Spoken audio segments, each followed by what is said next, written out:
Kaililibing pa lang ni Lolo 3 araw na ang nakalilipas. Hindi pa nga lumalamig ang kanyang mga buto. Nagmamadali na kayong maghati ng ari-arian. Tiyo, wala na talaga kaming maisaing sa bahay. Mas mabuting maghati na ngayon para matapos na. Para hindi na mag-away ang magkapatid sa hinaharap. Dahil lang sa maliit na ari-ariang ito. Sige, dahil naging tapat ka na. Pag-usapan natin kung paano ito hahatiin. Lolo, napag-usapan na po ito ni tatay at nanay. Ang 2 purong lahi ng asong pangbundok. Ang 3 bundok na pinapangasiwaan natin para sa pangangaso. Pati na ang buong set ng mga kagamitan sa bundok. Mga bakal na bitag at silo. Lahat ng iyan ay mapupunta sa akin. Lahat sa iyo. Ang 2 aso at ang 3 bundok na iyon. Ang pinakapundasyon ng pamilya Lu. Kung susumahin, nagkakahalaga iyon ng hindi bababa sa 12,000. Tiyo, ikakasal na si Luyang sa bayan. Sa anak ng dating pinuno ng istasyon ng troso. Hinihingan kami ng 800 para sa dote. Tutupo, Tiyo. Kapag natuloy ang kasal na ito ni Luyang, makikinabang ang buong pamilya natin. Ibinigay ninyo ang lahat sa panganay. Paano naman si Lauer? Bata pa lang si Lauer, kasama na siya ni Lolo sa pag-akyat sa bundok. Aling bahagi ng mga bundok na ito? Ang hindi niya tinahak. Si Lauer. May makukuha rin si Lauer. Ang bahay na bato sa silangang dulo ng nayon ay mapupunta kay Lauer. Pati na ang lumang busog na hawak niya. At ang matandang asong iyon. Ludehaw, gusto mo bang kutyain ka ng mga tao? Kahit isang tisa, walang bubong ang bahay na batong iyon. Bukas sa hangin ang 4 na sulok nito. Gusto mo bang magutom at lamigin doon si Lauer? Lolo, malawak naman ang lupain ng bahay na batong iyon. Saka, marunong namang makontento si Lauer. Hindi ba, Lauer? Lauer, dinudugo ang puso ni nanay. Alam kong naging hindi patas ito sa iyo. Pero hindi maaaring maantala ang kasal ng kuya mo. Bata ka pa lang ay maunawain ka na. Kaya intindihin mo na lang sina tatay at nanay. Ano pa? Ha, anong ano pa? Ang pagpapagamot ni Lolo. Nangutang tayo ng 600 sa kooperatiba. Kanino mapupunta ang utang na iyon? Kasi, Lauer. Kailangang ipunin ng kuya mo ang dote. Wala na talaga kaming mailalabas na pera. Kaya ang utang na 600 ay kailangang ilagay sa pangalan mo. Kalokohan, ang lahat ng ari-arian ay napunta sa panganay. Tapos ang 600 utang ay ipapasa lahat kay Lauer. Ipinagtutulakan niyo siya sa kapahamakan. Lolo, sina tatay at nanay naman ang nagpasya nito. Bakit ako ang sinisisi ninyo? Bata pa naman si Lauer, kaya pa niyang bayaran iyan ng unti-unti. Hindi ko naman siya pababayaan sa hinaharap. Lauer, pasanin mo muna ito. Kapag dumating ang mga naniningil, sabihin mong nagkabukod na kayo para bigyan ka ng kaunting palugit. Tutulungan ka rin ng kuya mo pagdating ng araw. Palugit. Darating ang kooperatiba pagkalipas ng 3 araw para kunin ang bahay. Kapag hindi na bayaran sa takdang panahon, kukunin nila ito agad. Saan niyo naman ako gustong humingi ng palugit? Problema mo na iyon. Basta ang mga bundok at ang mga aso ay sa akin na ngayon. Magpapadala ng tao si Punong Kian bukas para mag-inspeksyon. Kaya huwag mo akong hihilahin pababa. CJ, pasanin ko na ang utang na 600. Napakabait talaga ng Lauer ko. Alam talaga ni nanay na ikaw ang pinakamapagmahal sa magulang. Pero may isang kondisyon. Ngayong araw, sa harap ng pinuno ng angkan. Kailangan gumawa tayo ng kasunduan. Anong kasunduan? Kasunduan sa paghahati ng utang. Simula sa araw na ito. Sa akin na ang bahay na bato at ang lumang buso. Ang utang na 600 yuan na ito. Ay ako, si Luchuan, ang mag-iisang aako.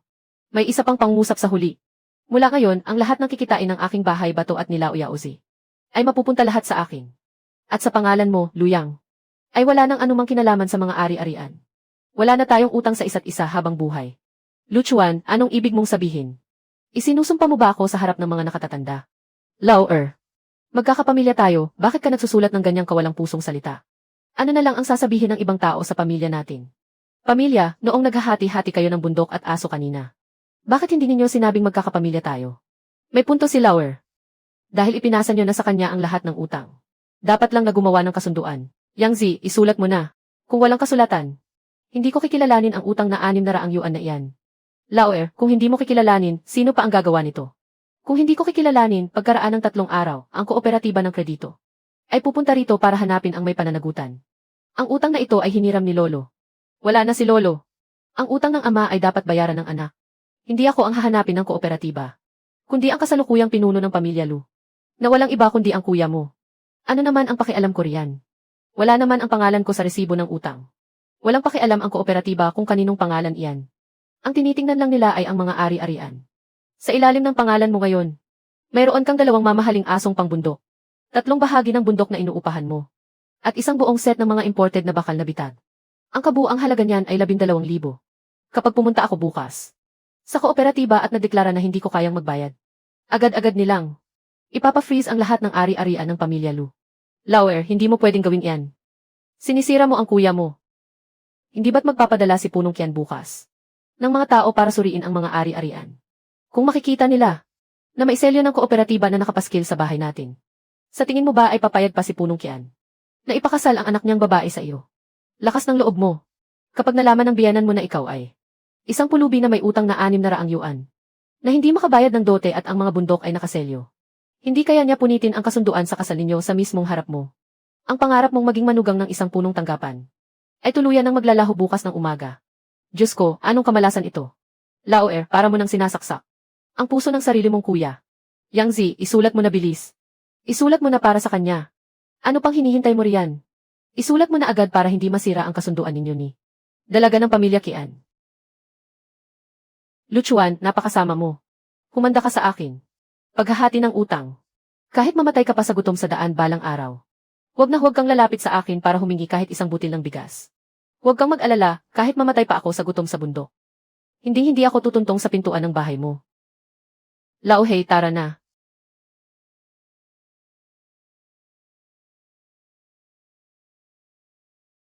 Luchuan. Luchuan, buksan mo ang pinto. Hating gabi na.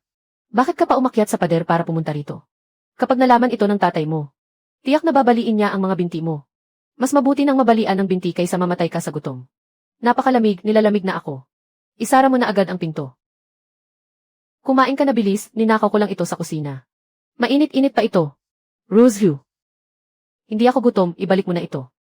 Anong kalokohan, kaninang tanghali sa sala? Pinilit ka nilang umalis ng bahay nang walang-wala. Kahit isang patak ng tubig, hindi ka nakainom. Paano kang hindi magugutom, kumain ka na? Nabalitaan ko ang lahat. Walang kwenta ang kuya mo. Masyadong may pinapanigan ang mga magulang mo. Sobra silang naging hindi patas sa iyo. Ang utang na 600 yuan. Nakuha pa talaga nilang ipasa sa iyo. Napirmahan na ang kasunduan. Ayos lang. Anong ayos lang, 600 yuan yan. Pagkalipas ng 3 araw, ang mga tao mula sa kooperatiba ay darating para kunin ang bahay. Ano ang ipambabayad mo? Ang buhay mo ba ang ipapalit mo? Heto. Ito ang inipon kong pera mula pa noong bata ako. May kabuang 31 yuan at 5 mao ito, kunin mo. Anong ginagawa mo? Tumakas ka, tanga ka ba para maghintay dito ng 3 araw? Habang malakas ang snow ngayong gabi, isama mo si Lauhei at maglakad kayo patungong timog. Sapat na ang 30 yuan para ibili mo ng tiket sa tren patungong timog. Maghanap ka ng trabaho sa pabrika doon. At huwag ka nang babalik sa malupit na lugar na ito. Kung tatakas ako, ang utang na ito ay maiiwan. Magiging takas ako sa utang. At hindi na ako makakabalik habang buhay. Bakit ka pa babalik? Para lang ba magpaapi sa kuya mo? Nandito ang libingan ni Lolo. Ito ang iniwan sa akin ni Lolo. Ang bahay na bato at ang lumang pana. Kung tatakas ako, parang tinanggap ko na rin na talo ako. Parang sinabi ko na rin sa lahat na ako, si Luchuan, ay isang walang kwentang tao. Na hindi man lang kayang protektahan ang pamana ng mga ninuno. Mas mahalaga ba ang dangal kaysa sa buhay mo? Bakit ka nagmamatigas? Ruzhu. Itabi mo ang pera mo. Pagkalipas ng 3 araw, pumunta ka sa bahay na bato. Manood ka lang sa may pinto. Papanorin ko bakit ang palayasin ng mga tao mula sa kooperatiba ng kredito. At papanorin ang kuya mo na nakatayo sa tabi at pinagtatawanan ka. Panoorin mo kung paano ko ihagis ang 600 yuan na ito sa mga mukha nila. Luchuan, napakatigas talaga ng ulo mo. Bahala ka na nga. Gawin mo ang gusto mo. Huwag kang mag-alala, hindi ako mamamatay. Lolo, bago ka pumanaw, hinawakan mo ng mahigpit ang kamay ko. At sinabi mong dapat kong makuha ang panang ito. Ano ba talaga ang mensaheng iniwan mo para sa akin? Mayroon nga palang nakatago rito. Chuan-er, alam ni Lolo na may pinapanigan ang tatay mo. At alam ko ring sakim sa pera ang kuya mo. Ang mga ari-arian ng pamilya Lu ay wawasakin din nila balang araw. Ikaw ang anak ng pamilya Lu na may pinakamalaking paggalang sa kabundukan. Iniwan ni Lolo ang mapanganib na daang ito para sa iyo. Tandaan mo ang daan patungong Danhunling. Tanging ang may tapat na puso at masipag na paa ang makakatapos nito. Ang mga taong sakim ay hindi bubuhayin ng bundok. Ang mapanang daan ng pangangaso sa timog na dalisdis ng sweling ay may makipot na daan sa matarik na bangin. Nakasya lamang ang isang tao na nakadikit sa dingding. Hindi makakadaan ang mga kabayo. At hindi makakadaan ang malaking grupo. Tanging ang naglalakad ng walang bitbit ang makakatawid. Nandoon ang pugad ng mga usa na may mosque. At ang taguan ng mga ligaw na daang taong ginseng. Kaya pala inilihim ito ni Lolo sa lahat. At nagtago sa kailaliman ng sweling. Nang ganito kalaking kayamanan. Lauhei, nadaan mo na ba ang daang ito kasama si Lolo noon? Hindi ba? Akala ni kuya, kapag nakuha niya ang bundok at ang aso, ay mapapabagsak na niya ako. Ang lumang pana ang susi sa swelling. Kukunin ng kooperatiba ang bahay pagkalipas ng 3 araw, alas 8 ng umaga. May natitira na lang na kulang sa 60 oras. Sapat na ang 60 oras para pasukin ko ang swelling. Pagkalipas ng 3 araw, wawasakin ko ang mga balak niya. Lolo, tingnan ninyo. Hindi mapuputol ang lahi ng pamilya Lu.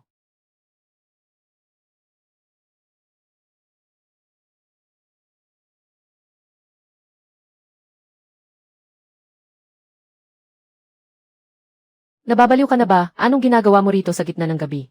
Hula ko nang ang tatakas ka ng patago. Kagabi, ang tunog ng paghawak mo sa mga pana. Narinig ko kahit may pader sa pagitan natin. Umuwi ka na agad. Kailangan kong makarating sa paanan ng bundok bago mag-umaga. Luchuan, huwag mong baliwalain ang kabutihan ko. Ang pagpunta mo ng mag-isa sa swelling ay pagpapakamatay lang. Tabi, problema ko ito. Wala kang kinalaman dito. Paanong walang kinalaman? Kung mamatay ka roon sa loob, walang man lang kukuha ng bangkay mo o magbabalita. Huwag kang maingay. Kapag nalaman ng tatay mo, siguradong bubugbugin ka niya hanggang mamatay. Hindi ako takot mabugbog. Ang alam ko lang, kapag hindi ako sumama sa iyo, hindi ka na makakabalik ng buhay. Hindi biro ang pumunta sa bundok. Walang pagkain at walang apoy doon. Pwede kang mamatay sa lamig anumang oras. Bakit ka pa sumasama? Anak din ako ng isang mga ngaso. 5 taong gulang pa lang ako, sumasama na ako sa tatay ko para maglagay ng mga bitat. Mas mahina ba akong maghanap ng daan kaysa sa iyo? Swelling iyon. Hindi iyon ang bundok sa likod bahay ninyo. Ano naman kung swelling? Sabi ng tatay ko. Kapag nasa gipit na sitwasyon, mas mabuti pa rin ang 2 tao kaysa sa isa. Hindi kita pipigilang magkapera para magbayad ng utang. Pero kailangan kong sumama. Pwede kang sumama. Pero dapat sundin mo lahat ng sasabihin ko. Kapag hindi ka nakinig, palalayasin kita agad. Sige, susundin kita. Saan tayo pupunta? Sumunod ka ng malapit sa akin, si Lauhei ang mangunguna. Bakit ka huminto? Tumawid ka na lang ng direkta. Mukhang makapal naman ang yelong ito. Walang silbi kung mukhang makapal lang. May umaagos na tubig sa ilalim. Tingnan mo, kung hindi ito mababasag kapag hinampas, pwede tayong dumaan. Kung manipis ang yelo, tumakbo ka pabalik agad. Napakalakas ng agos ng tubig. Kapag nahulog ka, matatangay ka agad. Hindi pwede ang dumaan sa ibabaw ng yelo. Kailangan nating lumusong sa tubig para makatawid. Lalusong, napakalamig ng tubig na ito, tagos hanggang buto. Mapipinsala ang mga binti natin kapag tumawid tayo riyan. Kung ikot tayo, aabutin tayo ng mahigit kalahating araw. Kapag hindi tayo nakarating sa bangin bago magdilim, mamamatay tayo sa lamig dito sa kagubatan. Wala nang ibang daan. Kung natatakot ka, may oras ka pa para bumalik ngayon. Sinong natatakot, tatawid ako, okay. Halika rito, hawakan mo ng mahigpit ang sinturon ko. Huwag na huwag kang bibitiw. Sumunod ka at tapakan mo kung saan ako tumapak. Napakalamig. Huwag kang huminto, lalo kang titigas kapag huminto ka, magpatuloy ka sa paglakad. Luchuan, napakalas ng agos ng tubig. Hindi ko na kayang tumayo ng maayos. Kumapit ka ng mahigpit, kumapit ka. Huwag kang bibitiw, haharang ako sa harap mo. Dumikit ka sa akin habang naglalakad. Mamamatay na ako sa lamig. Hindi tayo pwedeng umupo rito. Napakalakas ng hangin. Pumunta tayo sa likod ng malaking batong iyon. Iabot mo ang mga kamay mo sa akin, kuskusin natin para uminit. Ikaw nga mismo ay nanginginig na rin sa lamig. Huwag lang ako ang alalahanin mo. Ayos ka na ba? May nararamdaman ka pa ba? Hindi ako nilalamig. May nararamdaman pa ako. Huwag ka nang magmatigas, isuot mo na agad ang sapatos mo. Mahirap na kapag nanginig at namanhid ang mga daliri sa paa mo. Lakad na, maliwanag na ang araw. Mas mahirap nang lakaran ang daan sa harap. Nawala ng direksyon si Lauhei. Masyadong makapal ang yebe, natakpan ang amoy. Lalong kumakapal ang hamog. Hindi ko na talaga malaman kung nasaan ang hilaga, timog, silangan o kanluran. May nakaguhit na tuyong lambak dito sa mapa. Dapat nating sundan ang lambak na iyon. Pero hindi ko mahanap ang pasukan ng lambak. Huwag mo nang tingnan ang mapa, tingnan mo ang mga puno. Anong ibig mong sabihin? Tinuruan ako ng tatay ko. Ang mga matatandang puno sa bundok. Ang bahaging nakaharap sa hilaga ay hindi nasisikatan ng araw. Kaya madaling tubuan ng makapal na lumot. Ang bahaging nakaharap naman sa timog ay mas mapusyaw ang kulay ng balat ng puno. Sandali, parang may mali. Bakit, nakatagpo ba tayo ng mabangis na baboy ramo? Tingnan mo ang sanga ng punong iyon. May nakasabit ba roon? Mukhang pugad ng ibon. O baka bulok na kahoy. Sa ganitong kalamig na panahon, walang ibon ang gagawa ng pugad dito. Masyadong kapansin-pansin ang pwestong iyon. Sabi ko na nga ba? Sino ang nag-ukit nito? Ang lolo ko. Ito ang lihim na marka na iniwan niya noong naglalakbay pa siya sa kabundukan. Wala ito sa mapa. Makikita mo lang ito kapag malapit ka na. Ang galing naman ng lolo mo. Sa ganito kalawak na kagubatan. Nakapag-iwan pa siya ng marka. Luchuan, may isang bagay akong hindi maintindihan. Dahil alam naman ng lolo mo na may kayamanan dito. Bakit hindi niya ito hinukay para sa sarili niya? May panuntunan si lolo kapag umaakyat ng bundok. Anong panuntunan? Igalang muna ang bundok bago pumasok. Hindi kinukupkop ng bundok ang mga taong makasarili at matakaw. Chuan may buhay ang mga bagay sa loob ng bundok na ito. Kumuha ka lang ng kaunti, binibigyan ka ng Diyos ng bundok ng makakain. Pero kung gusto mong ubusin at bunutin lahat pati ugat, kukunin ng Diyos ng bundok ang buhay mo, naintindihan mo ba? Nang matuklasan ito ni lolo noon, may mga balat ng hayop at ligaw na ginseng. Pero kumuha lang siya ng sapat na halaga para sa panggamot. Ang natira ay iniwan niya lahat sa bundok. Kaya pala itinago ng mabuti ng lolo mo. Ang daan papunta rito. Kung nalaman ito ng kuya mo, tiyak na magsasama siya ng mga tao para ubusin ang laman ng bundok. Kaya dito pinili ni lolo na ilagay ang daan. Ang daang ito ay malalakaran lamang gamit ang dalawang paa. At isang lumang pana. Ang taong tulad ni kuya na maghapon. Na nag-iisip magdala ng mga kabayo at karwahe sa bundok. Hindi makakatawid dito habang buhay. Hindi nagkamali ang tingin sa iyo ng lolo mo. Mas mahusay ka ng 100 beses kaysa sa kuya mo. Huwag ka ng daldal, reserba mo ang lakas mo sa paglalakad. Tay, tingnan mo ang bahaging ito ng dalisdis na nasisikatan ng araw. Mabilis matunaw ang niebe rito. Gustong-gusto ng mga ligaw na manok at kuneho na maghanap ng pagkain dito. Maganda nga ang bahaging ito ng bundok, Luyang. Pero hindi sapat na may bundok lang. Kailangan natin ng magandang kagamitan. Nasaan ang imported na bitag na sinasabi mo? Ilabas mo na agad at ipakita sa akin. Tay, tingnan mo ang lakas ng talbog nito.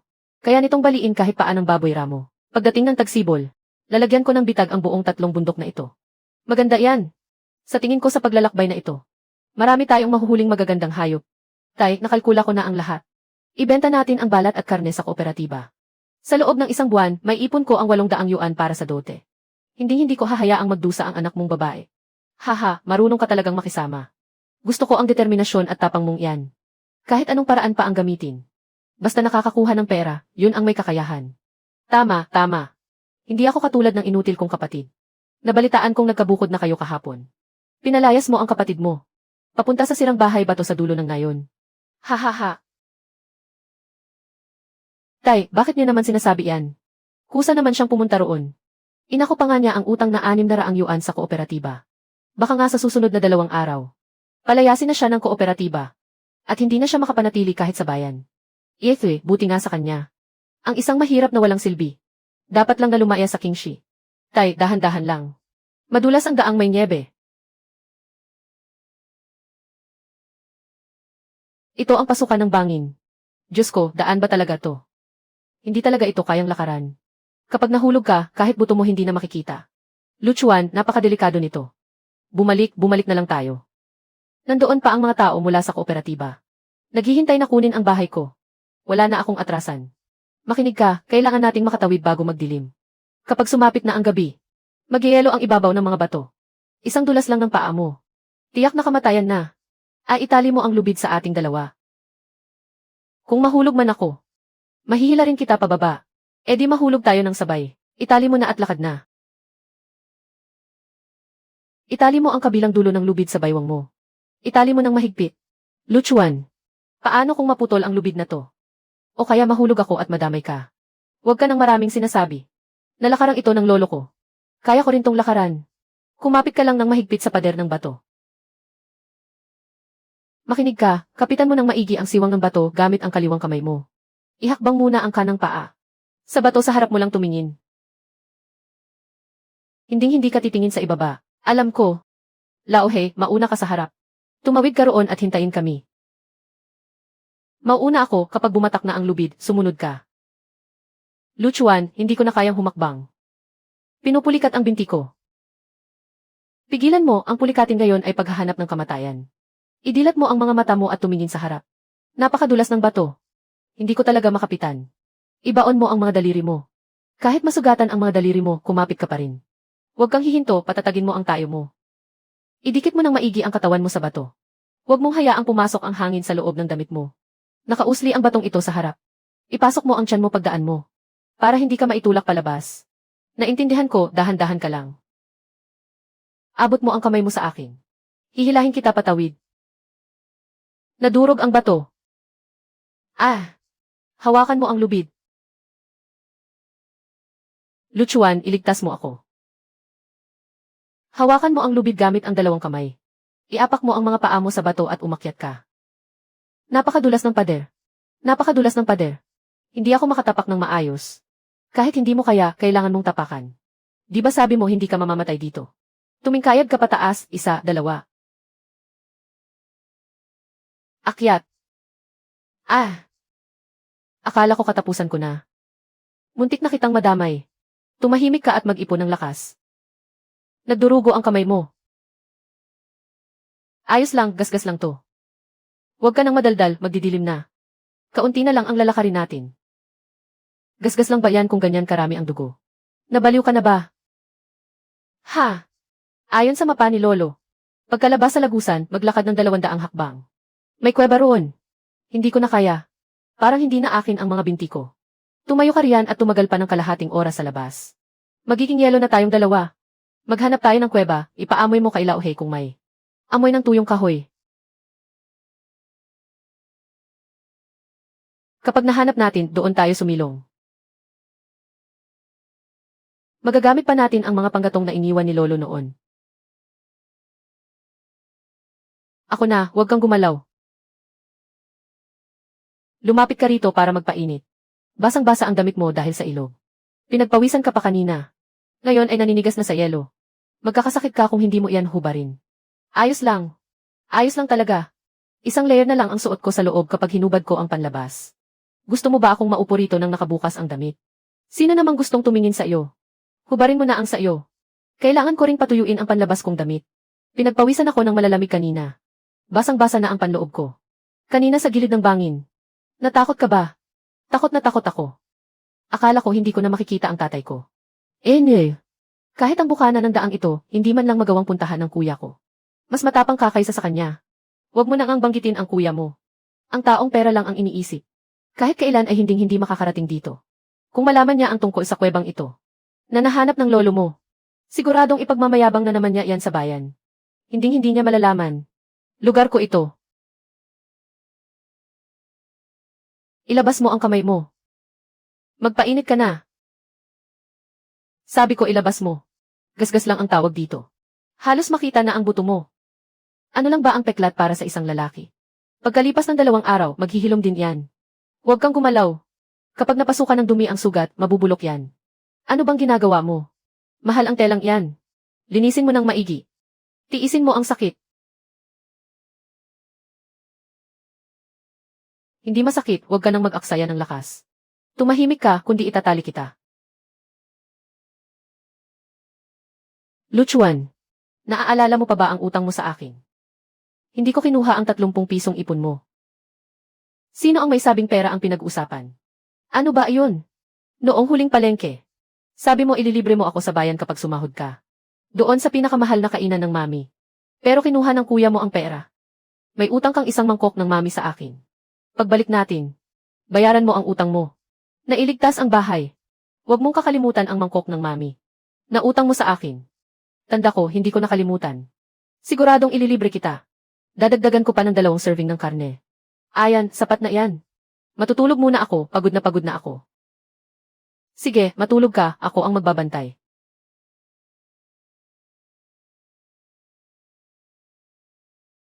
Tatawirin natin ang tagaytay ng bundok sa harap. Ito na ang Zangziping. Umaga na, patay na ang apoy. Tara, umaga na. Oras na para magtrabaho. May kawan nga ng mga usa rito. Ang galing talaga ng mapa ng lolo mo. Ilan kaya ang mahuhuli natin? Umihihip ang hangin patungong timog. Nandoon sila sa itaas ng hangin, hindi nila tayo maaamoy. Isama mo sila Lauhe at umikot kayo. Sa likod ng mga palumpong doon. Ako naman ang magtataboy sa kanila. Maglalagay ka ng bitag dito, tama. Matatakutin ang mga usa. Kapag natakot sila, sa 100 lang sila tatakbo. Hintayin mo ang senyas ko bago ka kumilos. Hoy, tumakbo sila roon.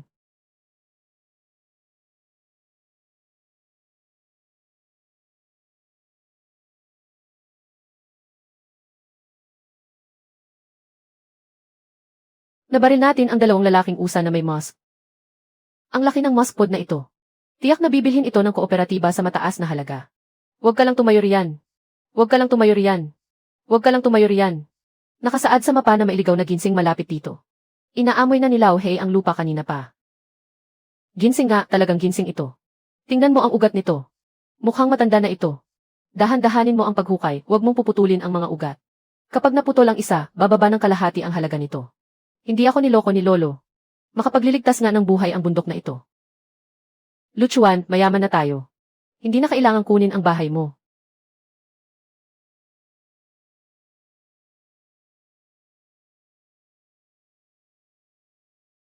Ako naman ang magpasan muna. May sugat na nga ang kamay mo. Huwag na, hindi mo ito kakayanin. Madulas ang daan, kapag nadulas ka ay mababalian ka ng buto. Uminom ka muna ng tubig, malapit na tayo sa bayan. Kailangan nating makarating doon bago magtanghali. Naku, sa ganitong kalamig na panahon. May mga tao pa palang umaakyat sa bundok. Tingnan mo ang mga dala namin at magbigay ka ng presyo. Ito ay ligaw na lalaking usa. Napakaganda ng pagkakabuo ng mosque pod na ito. Walang kahit anong sira.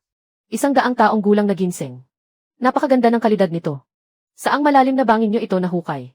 Huwag mo nang itanong kung saan galing. Kwentahin mo kung magkano ang maibibigay mo, kailangan ko na ng pera ngayon. Espesyal na kalidad ito. Magandang klase rin ang ginseng na ito. Ang karne, balat at buto ng 2 usa. Kasama ang 2 ginseng na ito. Ibibigay ko sa iyo ang halagang ito. 300 yuan, nagnanakaw ka ba?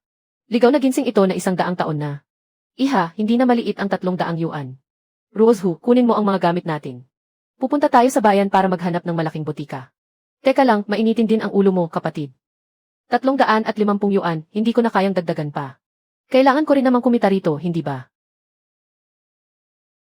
350 yuan, sa buong buhay ko ay hindi ko pa nakakakita ng ganoon kalaking pera. Kulang pa rin, kailangan pa natin ang 250. Direktor Wang, pupunta po ba kayo sa silangang dulo ng nayon? Para kunin ang bahay ng kapatid ko. Hindi tama ang ginagawa ng pamilya nyo. Ipinasa nyo ang buong 600 yuan na utang kay Lauer. Kapag hindi siya nakabayad, mapipilitan kaming selyuhan ang bahay niya. Nako, sadyang matigas ang ulo ng kapatid kong iyan. Natural lang naman na bayaran ang utang, hindi ba? Selyuhan nyo na kung kailangan. Pinagsabihan ko na siya pero ayaw niyang makinig. Lauer, humingi ka na ng paumanhin kay Direktor Wang. Gagawa si nanay ng matutulugan mo sa bodega ng kahoy. Hindi ka naman pwedeng mamatay sa lamig sa labas. Masisilyuhan na ang bahay mo dahil sa pautang. Kahit magmakaawa ka pa sa akin ngayon, wala nang magagawa ang pautang. Ang pautang. Ang pautang. Ang pautang. Bayaran mo ang utang. Saan mo nakuha ang ganito kalaking pera na 350 piso? Suriin mo kung malinis ang perang iyan. Itinatanong ko lang sa iyo. Ngayong nabayaran na ang unang hulog. Maaari bang palipasin muna ang tungkol sa bahay? Ayon sa patakaran. Dahil higit sa kalahati ang nabayaran mo, maaari ka naming bigyan ng palugit. Ang natitirang 250 piso. Sa loob ng 1 buwan, ay babayaran ko ng buo ng walang bawas. Luchuan, huminto ka riyan. 350 piso, pumasok ka lang sa bundok ng 1 beses. At nakakuha ka agad ng 350 piso. Ano ba talagang paraan ang nahanap mo? Ito. Paano mangyayari iyon, Lauer? Nagnakaw ka ba ng gamit ng iba? Huwag kang gagawa ng labag sa batas. Lauer, nahanap mo ba talaga ang bundok ng ginto na iniwan ng matanda noon? Hindi ako nagnakaw at hindi ako nang agaw. Pinaghirapan ko ito gamit ang sarili kong mga kamay. Kalokohan. Matagal nang naubos ang magagandang huli sa bundok na ito. Tiyak na nahanap mo ang lihim na daan sa loob ng swelling. Lauer, magkapatid tayo. Huwag mo namang sarilinin ang yaman kapag umasenso ka. Sabihin mo sa akin ang paraan. At maghahati tayo ng patas. Bibigyan pa nga kita ng mas malaking bahagi.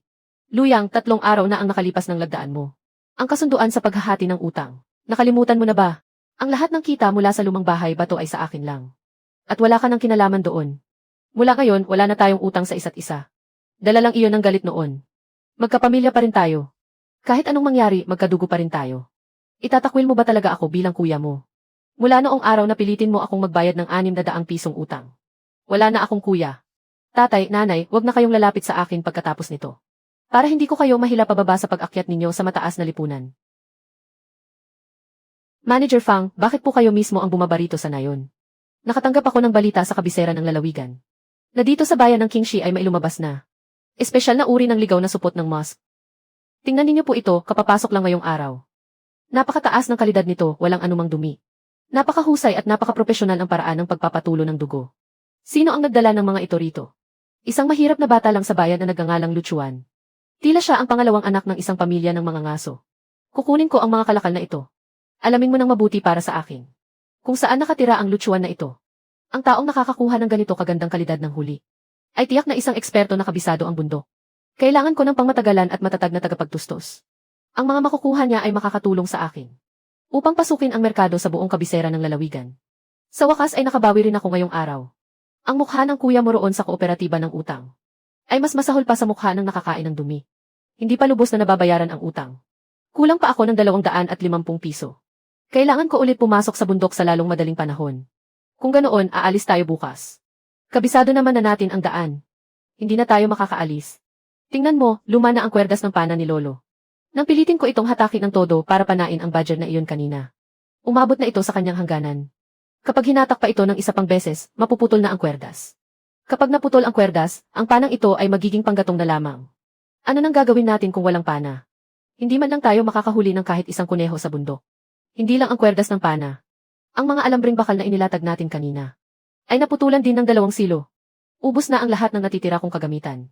Kailangan nating pumunta sa pamilihan bukas. Bibili tayo ng pinakamatibay na alambring bakal para gawing kwerdas. At kailangan din nating bumili ng bagong silo, alambre at asin. Kung hindi tayo makakapasok sa bundok. Madali lang yan, mayroon si Lina Panday sa bayan. Mayroon siyang mga alambre at kawad na bakal. Bibili ako bukas ng maaga. Sana ay maging maayos ang lahat. Nararamdaman ko na si kuya ay hindi. Hindi basta-basta susuko ng ganito na lang. Tay, hindi niyo ba nakita? Ang bastos na si Luchuan na iyon. Naglabas ng 350 yuan mula sa kanyang dibdib. At ibinalibag sa ibabaw ng mesa. Isang malaking kumpol ng pulang pera. Minsan pa lang siyang pumasok sa bundok. Bakit ka nagpapanik? Ang mga gamit sa bundok ay hindi naman tatakas. Paanong hindi magpapanik? Dapat ay sa akin ang lahat ng perang iyon. Kapag pinayagan pa siyang pumasok doon ng 2 beses. Baka isipin na niyang siya na ang hari. Maging hari man siya sa bayan ng Kingshi. Makakatakas ba siya sa palad ko? Tay, may paraan ba kayo para turuan siya ng leksyon? Kung gusto niyang pumasok sa bundok, hindi sapat ang 2 paa lang. Kailangan niyang magdala ng rasyon. Kailangan niyang magdala ng asin. Kailangan niyang bumili ng mga bagong bitag. At kailangan din niyang bumili ng alambre para sa tali ng pana. Kanina sa kooperatiba, nakita ko ang luma niyang pana. Halos maputol na ang tali sa sobrang gasgas. Marami na ring nagamit na bitag. Siguradong pupunta siya sa palengke para mamili ng gamit. Basta't kailangan niyang bumili ng kahit ano. Madali na ang lahat. Magbibigay ako ng babala. Sa lahat ng tindahan sa buong bayan ng Kingshi. Pagdating ng oras, wala nang kahit sino. Ang magbebenta ng kahit ano sa kanya. Ang lupit niya talaga, sagad sa buto. Tay, ang lupit ng taktikang ito. Tingnan ko lang kung paano pa siya makakapasok sa bundok. Kapag natauhan na siya, kusa niyang sasabihin ang impormasyon. Tungkol sa daan na iyon. Pagdating ng oras, ang mga yaman sa bundok ay mapupunta na sa ating dalawa. Tito Lee, kailangan ko ng 20 metrong pinakamanipis na kawad na bakal. At paggawa rin ng 10 matitibay na bitag na may spring. Hindi ako nagbebenta. Wala akong benta ngayong araw, umalis ka na. May dala akong sapat na pera. Cash ito, hindi utang. Luchuan. Huwag mo na akong hirapan. Hindi sa ayaw ko, kundi hindi ako nangangahas na magbenta. Sino ang pumipigil sa inyong kumita ng pera? Nagbaba ng salita si Punong Kian. Kapag binentahan kita kahit isang pirasong alambre, mapuputulan ang tindahang ito ng supply ng uling bukas. Alam na ng buong bayan ang balitang ito. Umalis ka na agad. Huwag mo na akong idamay. Huwag kang lalapit, walang asin at walang rasyon sa tindahan. Wala nang natira kahit ano. Nakikita ko ang tumpok ng mga supot ng asin sa counter nyo. Iyan ay reserba na ng iba. Basta hindi ako magbebenta sa iyo, Luchuan. May nabangga kang tao na hindi mo dapat kinalaban. Umuwi ka na lang at mag-isip ng ibang paraan. Luyang. Ang galing mo na talaga, ha?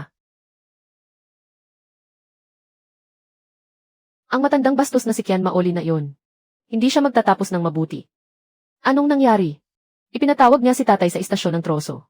Hinampas ang mesa at binalaan si tatay. Sabi niya kapag nangahas kaming tulungan ka ng palihim. Pati ang uling ng pamilya ko para sa taglamig ay ititigil. Mahina ang loob ni tatay. Pag-uwi sa bahay ay sa akin ibinuhos ang galit. Ikinulong niya ako sa loob ng bahay. Paano ka nakalabas? Tumalon ako sa bintana para makalabas. Ito ang alambre na kinuha ko. Mula sa pinto ng kulungan ng baboy namin. Kunin mo ito at gamitin. Hindi pwede, kinakalawang na ng husto. Kapag ginawang kwerdas ng pana, mapuputol lang kapag hinila. Kapag ginawang silo, kahit ligaw na kuneho hindi mahuhuli. Ano nang gagawin natin? Ayaw magbenta sa iyo ng kahit ano ng mga tao sa bayan. Kahit isang pakete ng asin, hindi ka nila bibigyan. Gusto talaga akong sagarin ni kuya. Walang kagamitan, walang pagkain at inumin. Paano tayo aakyat sa bundok bukas? Kulang pa tayo ng 250 piso. Kapag natapos na ang taning, mawawala na talaga sa atin ang bahay na ito. May paraan din. Kung kailangan, papasok ako gamit lang ang kutsilyong ito. Nasisiraan ka na ba ng bait, pupunta ka sa kailaliman ng sweling gamit lang ang maikling kutsilyo. Kahit nga mga lobo sa labas, hindi mo kaya. Lauer, nagdala si nanay ng kaunting harina ng mais. Napakalamig pa naman ng panahon ngayon. Huwag mong gutumin ang sarili mo. Sabihin mo na kung ano ang sadya mo. Lauer, nabalitaan namin ang nangyari sa bayan. Medyo sumobra nga ang ginawa ni Luyang. Pero ginawa lang niya iyon para mapilitan kang magbago ng isip. Magbago ng isip. Para ibigay ang buhay ko sa kanya. Bata ka talaga. Walang pamilyang nagtatanim ng galit sa isa't isa. Sabi ni Luyang. Kapag sinabi mo sa kanya kung saan ka nangangaso, ipapatanggal niya agad kay Punong Kian ang utos na ipagbawal ka sa bayan. Tama. Kukuha ng mga paninda ang kuya mo para ibenta at ipambayad. Sa 250 pisong utang mo. Ubusin niya ang yaman ng bundok para lang makasal sa anak ng punong istasyon. At gusto ninyong ibigay ko ang gintong bundok na ipinagpalit ko sa buhay ko. Itinuturing niyo pa ba akong anak? Magpapakasal na ang kuya mo. Ano namang masama kung magparaya ka bilang nakababatang kapatid? Kapag umasenso siya sa hinaharap, hindi ka naman niya pababayaan. Tiya, may magulang ba na ganyan kapaborito sa isang anak? Itataya ni Luchuan ang buhay niya sa matarik na bangin. Para lang makuha ang mga bagay na iyon. Bakit naman kailangang ibigay sa kuya niya? Kapag nag-uusap ang mga matatanda, huwag kang sumabat, ibang tao ka lang dito. Tama si Ruzhu. Kung gusto ninyong malaman ang lokasyon, tanungin ninyo si Luyang. Ang makipot na siwang sa bangin doon sa dalisdis ng bundok ng Niebe. Matarik na bangin sa kaliwa. At malalim na hukay sa kanan. Kapag humangin kahit mga bato ay nalalaglag. Kung kaya niyang tumawid doon, kusang loob kong ibibigay ang mapa. Kung hindi niya kaya, lumayas kayo rito. Makipot na siwang sa bangin. Iyon ba ang mapanganib na daang tinahak mo? Huwag mo na kaming takutin ang tatay at nanay mo. Anong bangin at mapanganib na daan? Kung ang isang pulubi na tulad mo ay nakatawid. At kumuha ako ng 10 malalakas na lalaki. Bakit hindi namin kaya? Lauer, huwag ka nang magmatigas. Wala kang silbi ngayon, walang alambre. Walang baong pagkain. Mamatay ka na lang sa gutom sa bulok na bahay na ito. Nakikita mo ba ito, 100 piso? Ibigay mo lang ang mapa na iyan. Mapapasa iyo agad ang 100 pisong ito. Ang natitirang utang, ako na. Ang dahan-dahang magbabayad para sa iyo. 100 piso. Ginagawa mo ba akong pulubi? Luchuan, huwag kang masyadong mayabang. Sinasabi ko sa iyo, kapag hindi ko pinayagan, kahit isang langaw sa bayan ng Kingshi ay hindi makakapasok sa bulok mong bahay. Gusto mo man o hindi, ibibigay mo iyan ngayon. Luchuan, hindi natin pwedeng palampasin ang ginawa nila. Nanakawin ko ang ipon ng tatay ko mamayang gabi. At pupunta ako sa bayan para ibili ka ng alambring bakal.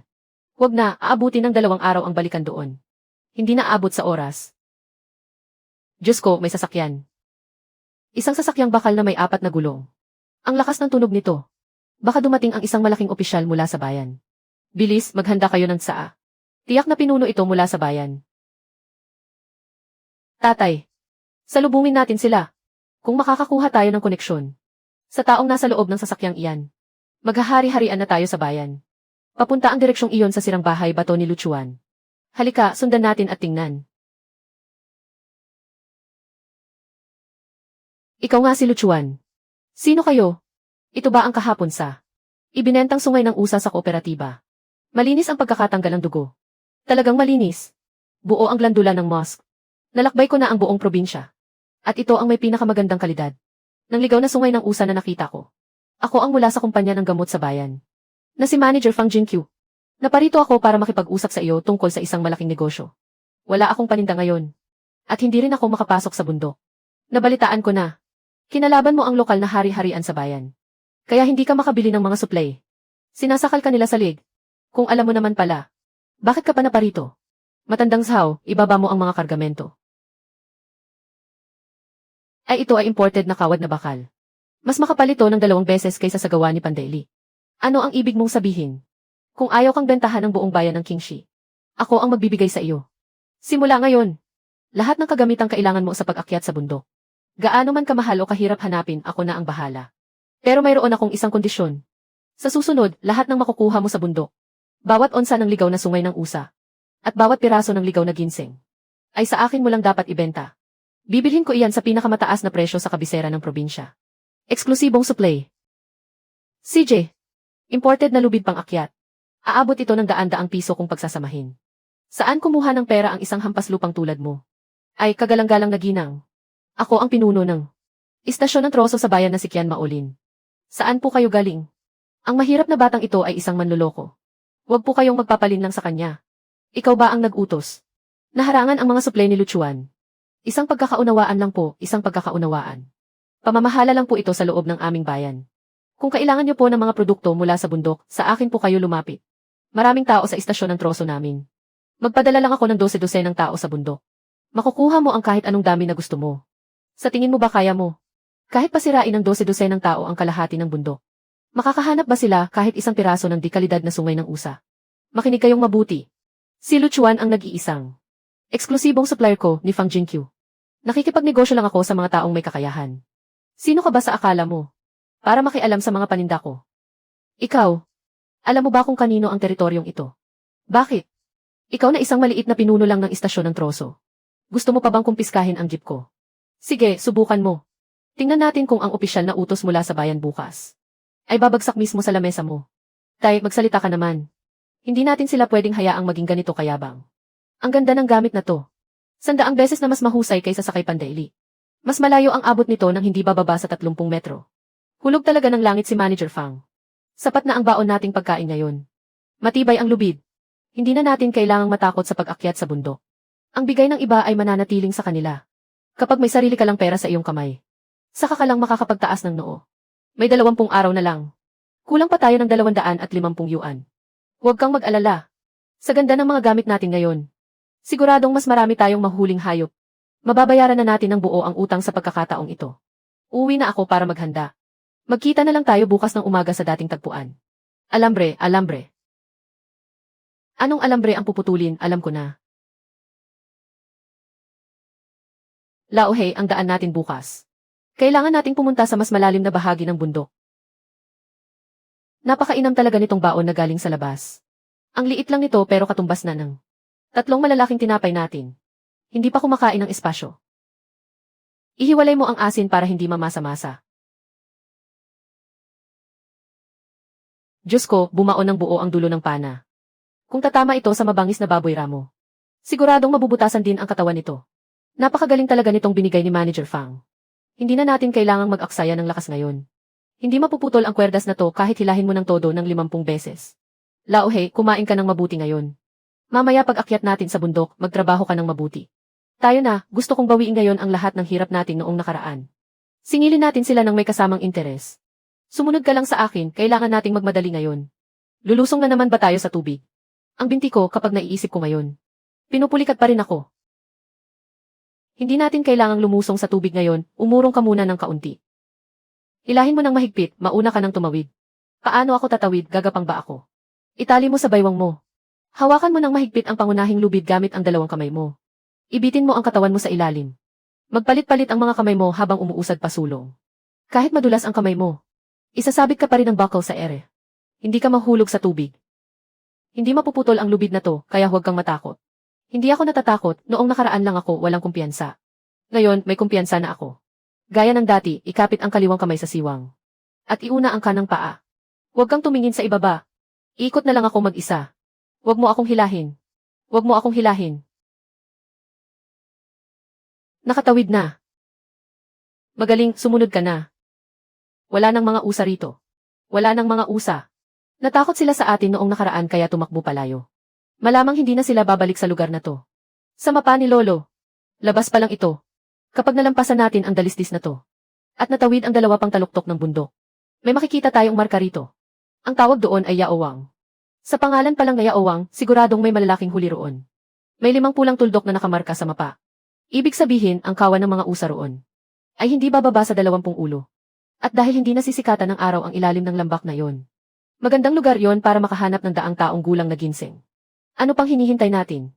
Ngayong araw, pupunuin natin ang mga supot na ibinigay sa atin ni Manager Fang. Laohe, manguna ka. Laohe, manguna ka. Tungo sa Yaowang.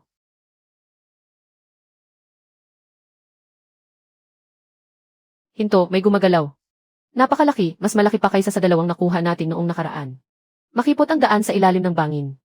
2 lang ang daan, sa harap at sa likod. Sa harap ay may 3 eskinita. Kunin mo itong 5. Umikot ka sa kagubatan sa kaliwa. Nakikita mo ba ang dalawang magkatabing malaking puno ng pino? Ilagay mo ang lahat ng bitag sa ilalim ng mga puno ng pino. Doon sa bakanting espasyo sa gitna. Takpan mo ng maayos ng niebe. Naintindihan ko, doon ang daan ng pagtakas nila. Pupunta ako sa kanan para maglagay ng mga bitag. Kapag nailagay na ang mga bitag, isama mo sila Uhei sa lanhutong at umihip ng 7. Pagkatapos ay pukpukin mo ng malakas ang mga puno para itaboy sila. CJ.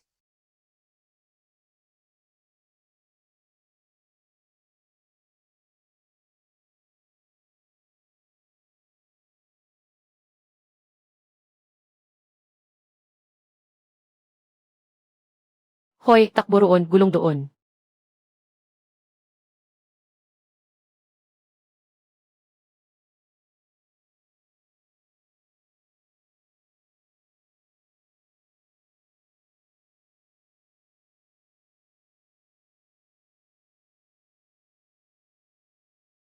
Huli sila, 2 ang nahuli sa kaliwa. Isa naman sa kanan. Nakabaril ka pa ng 2 o 3. 5 piraso lahat. Magagandang huli lahat ito, patuluin mo agad ang dugo. Yayaman na tayo nito. Huwag muna tayong magdiwang. Huwag mong galawin, ako na. Ginseng ba yan? Napakataas na uri ng ligaw na ginseng sa bundok. Mas malaki ang ulo nito kaysa noong nakaraan. Tingnan mo ang mga guhit na ito. Siguradong mahigit 100 taon na ito. Talaga. Narinig ko sa tatay ko. Kailangang talian ng pulang pisi kapag naghuhukay ng ganitong lumang ginseng. Dahil kung hindi, tatakas ang batang ginseng. Kwento-kwento lang yan. Tinatalian ng pulang pisi para lang markahan. Baka kasi maputol ang mga ugat habang naghukay. Napakaganda. Walang kahit isang ugat ang naputol. Magkano kaya ang halaga nito kapag ibinenta? Sapat na para mabayaran ang lahat ng utang natin. At may labis pa. Luchuan, tingnan mo ang puno na yan, lingsi ba yan? Ligaw na lingsi. Aakyatin ko para kunin.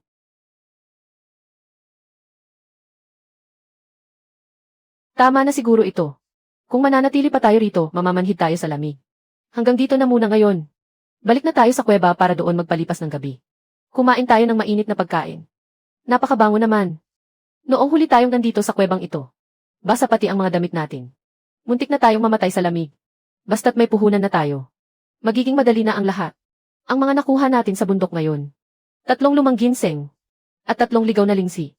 Sinabi ni Manager Fang na bibilhin niya ito sa pinakamataas na presyo sa kabisera. Mabebenta natin ito ng hindi bababa sa 1,000 yuan dayon. Hindi, baka umabot pa ng 1,500. Luchuan, bayaran na natin ang 250 yuan na utang natin. Malaki pa ang matitirang pera sa iyo. Ano ang balak mong gawin doon? Bibili ka ba ng ilang ektarya ng matabang lupa? O aayusin mo ang lumang bahay bato na yan? Aayusin ko ang bahay bato. At bibili ng 2 magandang baril. Ang mga hayop dito sa bundok. Hindi na sapat ang lumang pana para kontrolin sila. Pangangaso lang ba talaga ang iniisip mo? Wala ka bang balak magkapamilya? Inaantok na ako, matutulog muna ako sandali. Gisingin mo ako mamayang hating gabi. Ako naman ang magbabantay. Matulog ka na, hindi mo na kailangang magpalit sa akin. Luchuan. Sa susunod na aakyat ka ng bundok, huwag mo akong iiwan. Isama mo ako palagi. Isasama kita palagi. Sa wakas, nakalabas din. Pakiramdam ko sa nakalipas na 2 araw. Nalakad ko na ang kalahati ng buhay ko. Anong nangyari, may mga lobo ba? Mga tao ito ni Luyang. Nakikilala ko ang kulay abong makapal na jacket na iyon. Kargador iyon sa bodega ng troso. Nagpadala ang kuya mo ng tao para sundan tayo. Nalaman kaya niya ang daan natin paakyat sa bundok. Kahit pa nalaman niya ang daan natin. Wala naman siyang lakas ng loob na pumasok doon. Diyos ko, puro dekalidad na may dalang muskpod ang mga ito. Malinis ang pagkahiwa. Puno at siksik ang mga muskpod. Walang tumagas kahit isang patak. Walang-wala talagang tumagas kahit isang patak. Walang tumagas kahit isang patak. At mayroon pa nito. Pumasok ka talaga sa kaibuturan ng swelling. Ang ganito kagandang kalidad ng matandang ginseng ay makikita lang sa madidilim at malalalim na bangin. Ito ang mga kalakal, magbayad tayo ayon sa usapan. Mahusay. Gusto kong makipagnegosyo sa mga taong katulad mo. 5 piraso ng dekalidad na huli. 3 piraso ng daang taong ginseng. At 3 piraso ng ligaw na lingsi. 3,000 yuan. Napakalaki niyan, hindi ganyan kataas ang presyo sa merkado. Gusto kong dagdagan ang alok ko. May ilang malalaking kliyente sa kabisera ng lalawigan na handang magbayad ng napakalaking halaga. Ang 3,000 yuan na ito ay para sa mga dekalidad mong huli. Mula ngayon, bibilhin ko na lahat ng makukuha mong kalakal. Palaging mas mataas ng 20% ang presyo ko kaysa sa merkado. Sige, sa inyo lang ako magde-deliver mula ngayon. Masaya akong makipagtulungan sa iyo. Babalik ako sa simula ng susunod na buwan para kumuha ng mga kalakal. Halika, pumunta tayo sa kooperatiba ng kredito. Luchuan. Ang utang mong 250 yuan. May kalahating buwan pa bago ang takdang petsa. Masyado kayatang maaga. Babayaran ko na ng buo ngayon. Diyos ko. Pumasok ka na naman ba sa bundok? Bilangin mo ang pera. Ilabas mo na ang kasulatan ng utang ko at ang titulo ng lupa. Asikasuhin ko agad. Ayos na, bayad na ang lahat. Mula ngayon, wala ka ng utang sa kooperatiba. Ang bahay bato na ito ay tuluyan ng naging sa iyo na. Bayad na, sa wakas bayad na ang lahat. Mula ngayon, kung sino man ang magbanggit muli tungkol sa utang na ito, huwag ninyo akong sisihin kung maging marahas ako. Sinabi ko sa iyong bantayan mo siyang mabuti. Saan ka ba nagpupunta? Boss, nasundan ko siya. Nakita ko ang lahat ng malinaw. Saang bahagi ng bundok sila nang galing magsalita ka? Saksweling nga, doon niya talaga saksweling. Dati, kapag nalalasing si tatay, lagi niyang sinasabi na may bundok ng ginto saksweling. Akala ko nagbibiro lang siya noon. Hindi ko akalaing totoo pala. Boss, napakalaki ng swelling. Paano natin malalaman kung aling daan ang tinahak nila? Wala kang alam. Isang hangal lang si Luchuan. Kung nakahanap siya ng daan, tiyak na dahil iyon sa mga gamit na iniwan ni Lolo. Sa hawakan ng lumang busog na iyon, may lihim na lalagyan sa ilalim. Nakita ko na iyon noong bata pa ako. May isinisingit na papel si Lolo doon sa loob. Tiyak na nandoon sa loob ang mapa. Nahanap ko rin, sinasabi ko na nga ba, hindi niya ito dala. Sa Yaowang at sa Zhang Zifeng. Napakaraming pulang tuldok. Puro pera ang mga ito. May nakaguhit na dahon po rito sa hilagang dalisdis. Patag ang daan at diretso itong papunta sa Yaowang. Napakalaking tanga talaga ni Luchuan. Hindi niya ginamit ang dahon po sa hilaga. At pinili pa niyang umakyat sa bangin sa timog dalisdis.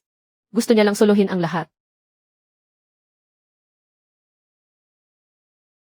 Bakit hindi nakabukas ang pinto? May pumasok sa loob. Tingnan mo.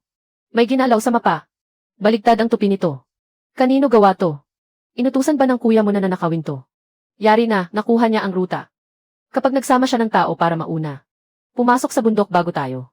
At maubos nila ang pananim sa Yaowang, paano na? Hindi na wala ang mapa, mali lang ang rutang kopyado niya. Ang kopyado niya ay ang ruta sa hilagang dalisdis. Dalisdis sa hilaga, hindi ba iyon ang dahon po?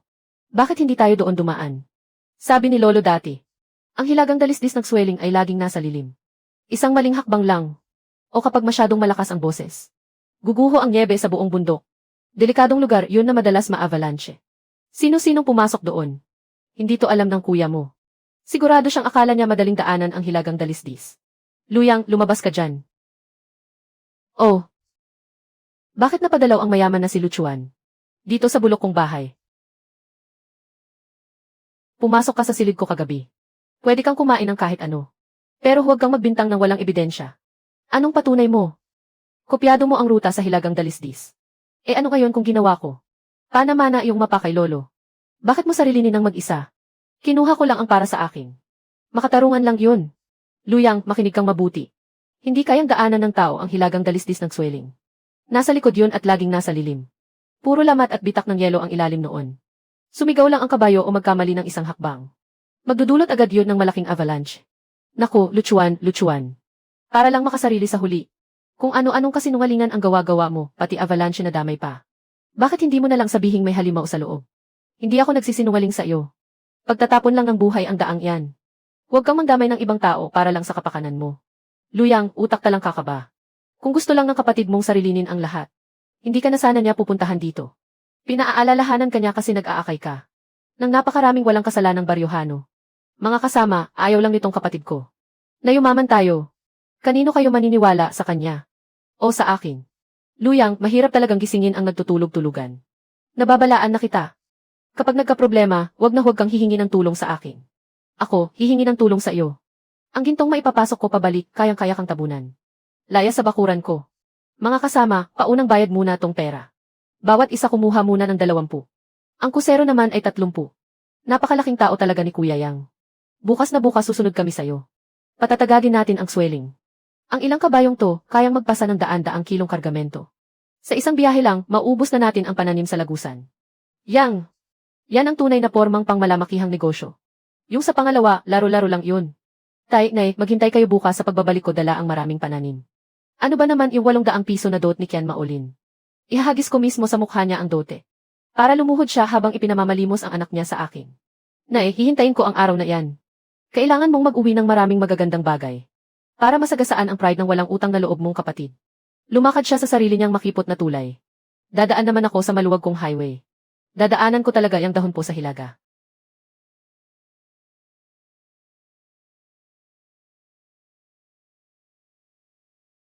Ulap ng kamatayan iyan. Luchuan, bakit naging ganito kadilim ang langit? Masyadong mababa ang presyon ng hangin, sumisikip ang dibdib ko. Hindi tama geng ulap din ti. Nabanggit na to ni Lolo noon. Kapag lumabas ang ganitong ulap sa danhunling, ang kulay ay parang timbuwang na tingga. Tiyak na may darating na malakas na bagyo ng nyebe. Kapag ganyan, hindi tayo papasok sa bundok ngayon. Magpahinga na lang tayo sa bahay ngayong araw. Kung hindi tayo papasok, may ibang papasok doon. Sino naman? Si Kuya. Kumuha siya kahapon ng mahigit 10 tao at saka mga kabayo. Maaga pa lang ngayon, papunta na sila sa hilagang talisay ng danhunling. Sa ganitong panahon papunta doon. Hindi ba't pagpapatiwakal ang ginagawa nila? Isang malaking bangin ang hilagang talisay. Pader na bato ang magkabilang gilid na napakatarik. Ang pasukan ng bangin ay hugis puyo-puyo. Kapag bumagsak ang ganitong mga ulap, agad na magkakaroon ng malakas na hangin sa loob ng bangin. Ikot lang ang hangin doon at hindi makakalabas. Kung hangin lang, ang pinakamalala ay hindi lang makakalakad. Mapanganib ba talaga yon? Hindi mo naiintindihan. Puno na nakabitin na makapal na nyebe sa tuktok ng bangin. Kapag humangin at nagwala ang mga kabayo sa takot, mabubuwag ang buong kapal ng nyebe sa tuktok. Mababaon sila ng buhay doon. Kailangan ko silang pigilan. Kunin mo to, ito ang bahagi mo. Pagdating natin sa bundok, sundin niyo ang utos ko. Kung sino ang makakapag-akay ng mas maraming karga. Magdaragdag ako ng 10 piso pagbalik natin. Huwag kang mag-alala, kuya. Tayo na 12 tao dito. Kasama pa ang 8 kabayo.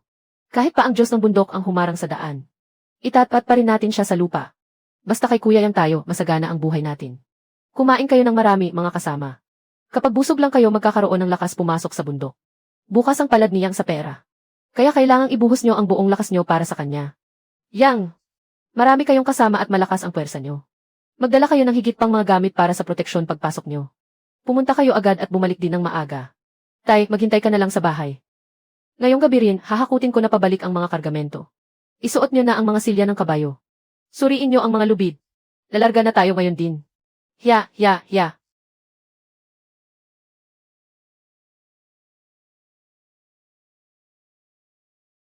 Tigil. Luyang, huminto ka dyan. Luchuan. Anong kabaliwan to na tumakbo ka rito ng ganito kaaga? Tumingin ka sa taas. Ulap yan ng kamatayan. Tiyak na magkakaroon ng malakas na bagyo ng nyebe sa hilagang talisay ngayon. Hindi kayo pwedeng pumasok sa bundok. Ano naman kung umulan ng nyebe? Kailan ba hindi umuulan ng nyebe sa danhunling? May dala kaming makakapal na damit, hindi kami mamamatay sa lamig. Tarik na bangin ang magkabilang side ng hilagang talisay. Ang nyebe doon ay nakalitin lahat sa mga batong.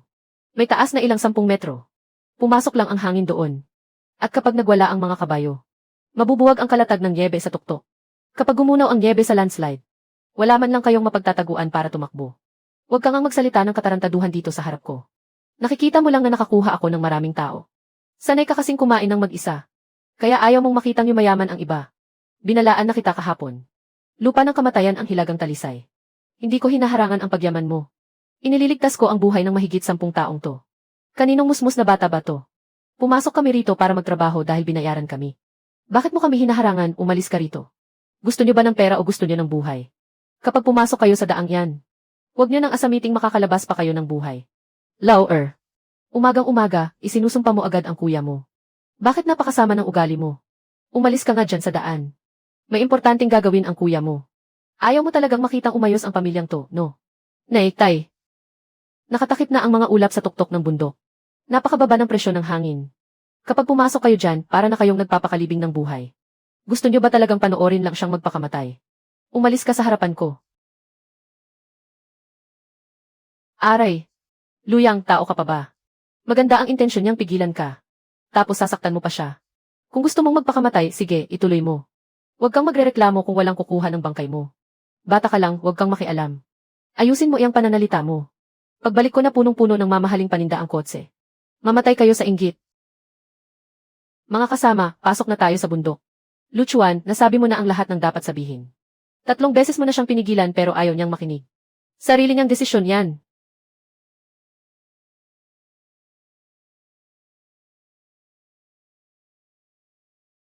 Kuya, sobrang kapal na ng nyebe. Lumalagpas na sa tuhod. Sobrang bagal na ng lakad ng kabayo. Huwag ka nang mareklamo, gamitin mo yang pala para hawiin ang daan sa unahan. Ayon sa mapa, pagtawid natin sa lambak na ito, yaawang na. Kuya Yang, bakit nag-iba ang takbo ng hangin? Hindi ko na nga maidilat ang mga mata ko sa lakas. Itaas nyo ang mga kwelyo nyo, bilisan nyo ang lakad. Ayaw nang lumakad ng kabayo. Natatakot ito. Kuya, tumingin ka sa taas. Mukhang tama ang sinabi ni Luchuan. Sobrang daming nyebe sa tuktok. Kapag iyan ay bumagsak, lahat tayo matatabunan sa ilalim. Kuya Yang, ayoko na sa perang to. Napakadelikado sa lugar na to. Babalik na ako. Babalik. Ngayon mo pa sasabihing babalik ka. Marami akong pera. Pagtawid natin sa lambak na to. Puno na ng ginseng ang paligid. Dagdag 50 bawat tao. Walang sinumang pwedeng umatras. Subukan natin ang lahat, bilisan ang lakad. Lumabas agad tayo sa lambak na to. Kuya, hindi ko na makita ang daan. Nakaharang ang nyebe at mga bato sa unahan. Humukay kayo gamit ang pala. Ipagpatuloy ang pagpapatakbo sa kabayo. Aray, ang baywang ko, nabali na.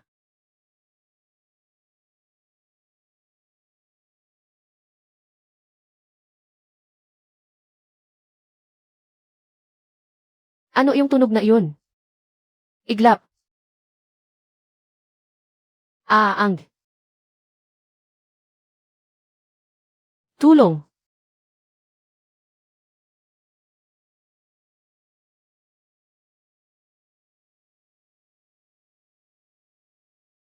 Wala na ang lahat. Mawawala ang lahat. Tulong. Iligtas niyo ako. Sino ang makakatulong sa akin? Tulong, patay na ang 3 tao. Lahat natabunan sa ilalim. Anong nangyari? Hindi ba kasama niyo si Luyang na pumasok sa bundok?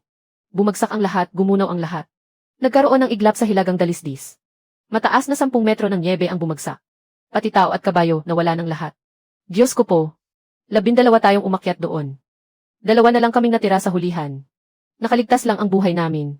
Ang iba, natabunan ng buhay. Iligtas niyo ako. Anak ko. Yang Air. Bakit naging ganyan ang lagay mo? Durog na durog ang buto sa kanang binti niya. Ligtas ang buhay niya. Pero tuluyan nang naputol ang binti niya. Ngayong lumpo na siya, magiging palamunin na lang siya. Ligtas man siya, swerte pa rin dahil kinaawaan siya ng Diyos. May oras ka pa bang mag-alala sa ibang bagay? May oras ka pa bang isipin ang tungkol sa pagkalumpo niya? Hay!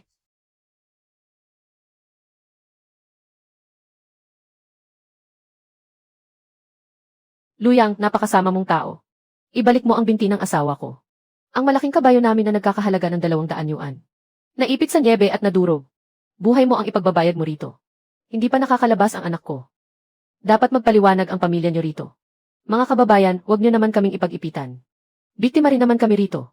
Tigilan ng drama, magbayad kayo. Ang gasto sa gamot ng 12 taong ito. Mga bayad sa nawalang trabaho dahil sa malang pinsala. At ang halaga ng 5 kabayo. Kukwentahin pa lang ni Doc Lee. At hindi bababa sa 1,800 yuan ang kabuuan. Kulang man ng 1 sentimos, gigibain namin ang bahay na ito. 1,800. Kahit ibenta pa namin ang buong pamilya. Hindi pa rin aabot sa ganyang kalaking halaga. Wala na akong pera, wala na talaga. Ibinigay ko na sa inyo ang lahat ng paunang bayad. Kung walang pera, sirain ang bahay. Hakutin ang lahat ng may halaga.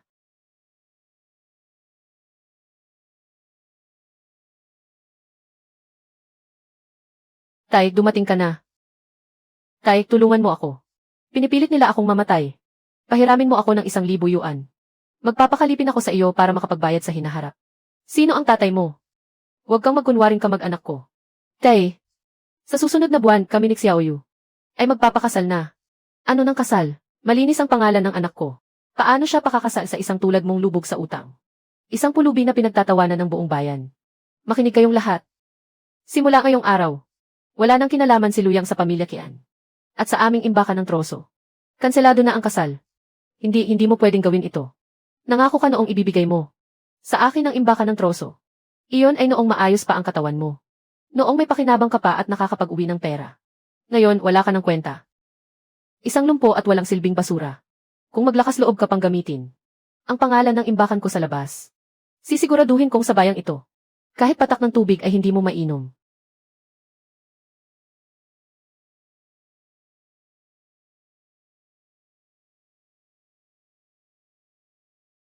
Luchuan. Luchuan. Nabalitaan mo na ba ang nangyari sa bayan? Nabalitaan kong kasalanan din naman niya. Pinipilit ng pamilya ng mga biktima na magbayad ang pamilya Lu. Kahit ibenta nila ang lahat, hindi pa rin aabot ang pera. Nang himasok na ang mga otoridad, pinipilit ang pamilya Lu na ibenta ang lahat ng ari-arian para makapagbayad. Ngayong hapon, sa bakuran ng Kapitolyo ng baryo, magpapaskil sila ng pampublikong abiso para sa pagbebenta. Ano pa ba ang natitirang pwedeng ibenta ng pamilya nila?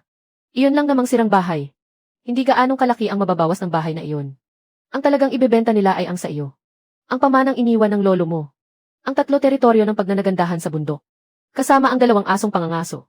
Mga purong lahi ng asong pangkaisipan sa bundok. At ang buong set ng mga bakal na bitag at malalaking huli. Pati ang bundok at ang mga aso ay ibebenta nila. Kung gusto mong lumago, hindi sapat ang umasa lang sa sarili mong 2 binti. At sa isang lumang pana. Kailangan mo ang 3 teritoryong iyon at ang mga aso. May prioridad ang mga mangangaso ng baryo sa pagbili. Bibilhin ko ang mga iyon. Hindi kailanman naging sa kanya ang mga bagay na ito. Luyang, ang 3 bundok na ito at ang 2 aso. Ang bayad sa pinsala ay 800 piso. At tatak mo na ang thumbmark mo. Ibibigay ng direkta ang pera sa mga pamilya ng malubhang nasaktan. Hindi to pwedeng ibenta, ito ang puhunan ko para mabuhay. Kapag hindi mo ibinenta, makukulong ka, bilisan mo ng mag-thumbmark. Sandali lang, isa akong mangangaso ng Kingshi. Ako ang may unang karapatang bumili nito. Bayaran ko ang 800 piso na iyan. Luchuan, pumunta ka ba rito para pagtawanan ako? Huwag mong aakalaing maaagaw mo ang mga bundok ko. Ang bundok mo, 1 buwan ang nakalipas.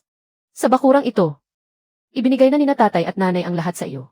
At ang 600 pisong utang at ang isang sirang bahay lang ang itinira nila sa akin. Ang 2 asong ito ay ako ang nagpalaki mula noong maliliit pa sila. Ang 3 bundok na ito ay kasama kong pinaghirapan ni Lolo. Natapakan at buwin hakbang-hakbang. Marunong ka bang mangaso? Karapat-dapat ka bang magmay-ari sa kanila? Ikaw. Ngayon, gagamitin ko ang pera't buhay na pinaghirapan ko. Para marangal na bilhin ulit ang mga ito. Walang sinumang makakapigil sa akin. Makatwiran ang alok ni Luchuan. Makatarungan lang ito. Luyang, ay tatak mo na ang thumbmark mo. Chuan.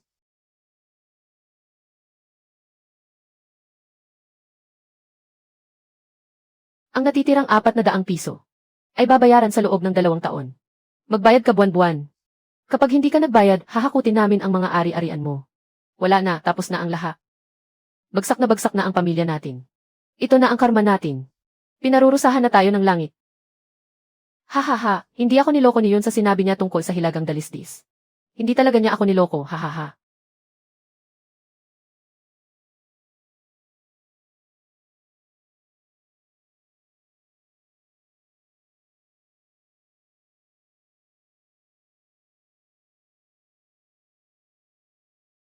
Anong ginagawa ninyo?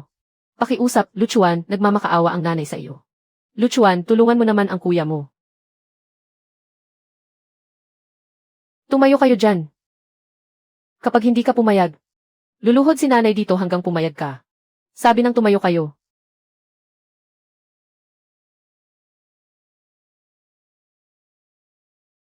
Pumasok kayo sa loob, huwag kayong lumuhod sa pintuan ko. Uminom kayo ng tubig para mainit-initan ang katawan nyo.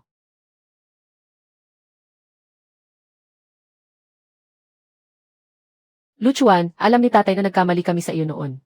Sabihin nyo na lang ang sadya nyo. Huwag nyo nang idamay ang nakaraan. Puti ang binti ng kuya mo. Kinalimutan pa ng punong kian ang kasal. Wala na siyang silbi ngayon. Araw-araw kaming minumura ng mga pamilya ng biktima sa labas ng bahay. Pinagbabasag na nila ang lahat ng pwedeng basagin sa bahay. Luchuan, kapag hindi nakabangon ang kuya mo, sirang-sira na ang buong buhay niya. Kung masira man ang buhay niya, anong pakialam ko? Kapatid mo siya sa dugo. Kahit mabali ang buto, magkakabit pa rin ang laman. 1 buwan ang nakalipas. Ibinigay ninyo sa kanya ang lahat ng ari-arian ng pamilya. Pinalayas niyo ako sa bahay. At itinapon sa mukha ko ang 600 pisong utang. Noong oras na yon, bakit hindi niyo naisip na kahit mabali ang buto ay magkakabit pa rin ang laman? Naging ulyanin lang si tatay. Naging paborito ko siya. Humihingi na ng tawad si tatay sa iyo. Huwag niyo na akong daanin sa ganyan. Magsalita kayo ng diretsyo. Magkano pa ang kulang? Kulang pa ng 400 ang pera para kay Luuma. Kulang pa ng 200 sa bayad sa gamot. At ang pera para sa pagpapagamot sa binti ng kuya mo. Kailangang pumunta sa malaking ospital sa Kabayanan, 300 pa. 10 ng lahat, 900 piso. Gusto ninyong maglabas ako ng 900 piso. Kumalat na sa buong bayan. Gumastos ka ng 800 piso ngayon para bumili ng bundok. Siguradong may pera ka pa sa kamay mo. Napakayaman ng babaeng amo mo. Pwede ka namang mangutang sa kanya kahit kaunti. Akala nyo ba pinalilipad lang ng hangin ang pera ko? Iyon ay mula sa cliff. Itinaya ko ang aking buhay para makuha yan. Isang maling hakbang ko lang, madudurog na ako sa ibaba. Tapos lalapit kayo sa akin para humingi ng pera. Para lang punan ang walang katapusang hukay na yan.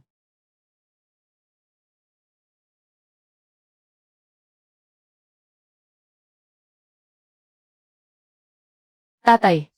Luyang, may sugat ang binti mo. Paano ka nakagapang papunta rito? Tatay. Nagkamali si kuya, naging masama ako noon. Nabulag si kuya ng pera. Ito ang titulo ng lumang bahay natin. Isasanla ko ito sa iyo. Pahiramin mo ako ng 700 piso. Gagawa ako ng kasulatan ng utang. Magtatrabaho ako para sa iyo pagkatapos nito. Wala nang halaga ang lumang bahay. Magtatrabaho ka para sa akin. Sa lagay ng binti mong yan, makakapasok ka pa ba sa bundok? Kapatid, gusto mo ba talaga akong ipitin ang sarili mong kuya? Gusto ko lang linawin ang lahat ngayon. Ibibigay ko ang buwan ng sustento ninyo. 20 piso kada buwan. Uling para sa taglamig. Pagkain para makaligtas sa ginaw. At ako na ang bahala sa lahat ng pampagamot ninyo. Tungkulin ko ito bilang anak. Kahit 1 singko, hindi mababawas. Pero ang utang ni kuya, hindi ko babayaran para sa kanya. Kahit 1 singko, hindi. Luchuan, bakit napakatigas ng puso mo? Matigas ang puso ko, 3 beses ko siyang binalaan. Una, doon sa bakuran ng imbakan ng kahoy. Sinabi ko sa kanya na magkakaroon ng guho ng niebe sa hilagang dalisdis. Sinabihan niya akong madamot na gustong suluhin ang lahat. Pangalawa, tinulungan ako ni Ruzhu na pakiusapan siya. Pero dinuro niya si Ruzhu at minura.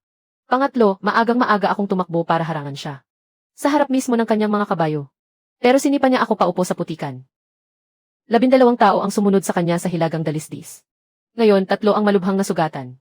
At hindi na makakatayo habang buhay. 3 pamilya yan na may maayos na buhay. Pero nawasak ang lahat dahil lang sa kasakiman niya. Hindi ko gagamitin ang pinaghirapan kong pera para punan. Ang butas na ginawa ng kasakiman ng ibang tao. Dapat panagutan ng isang matanda. Ang sarili niyang mga desisyon.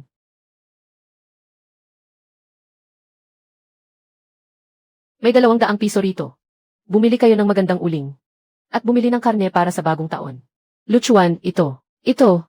Isang bagay lang ang kaya kong itulong. Bukas, pupuntahan ko ang kapitan ng nayon. Para tulungan kang makipag-usap sa mga pamilya ng mga nasugatan. At gumawa ng kasunduan para sa hulugang pagbabayad. Para hindi na nila muling guluhin at sirain ang bahay na ito. Ang natitirang bahagi ng buhay mo. Lakarin mo ng mag-isa gamit ang iyong baston. Nandoon ang pinto, umalis ka na. Halika na, umuwi na tayo. Pagbayaran mo ang sarili mong kasalanan.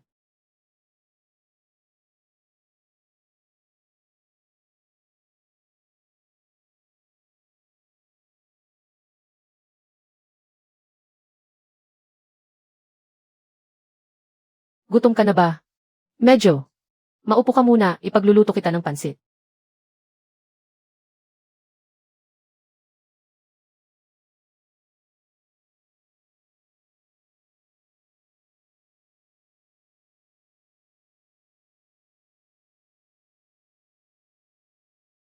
Hawakan mo ito. Luchuan, may utang ka pa sa aking 1 mangkok ng pansit. Naaalala ko. Pahihiramin muna kita ng 1 mangkok ngayon. At unti-unti natin kukwentahin ang interes pagkatapos. Sige, kasama ang interes. Babayaran ko ito buong buhay ko.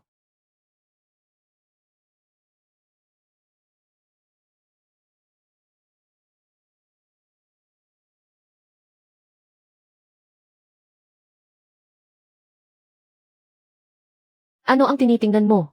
Tinitingnan ko ang teritoryo natin. Sa susunod, dito sa kabundukan. Iiwasan ka na kahit ng mga mababangis na baboy ramo. Pagkatapos ng bagong taon, gigibain natin ang lumang bahay na ito. At magtatayo tayo ng 3 malalaking bahay na may bubong na tisa at gawa sa laryo. Na may sementadong sahig. At gagawa rin tayo ng malaking kulungan ng mga hayop. Bakit kailangan ganoon kalaki? Tayo lang namang 2 ang titira. Darami rin tayo sa hinaharap.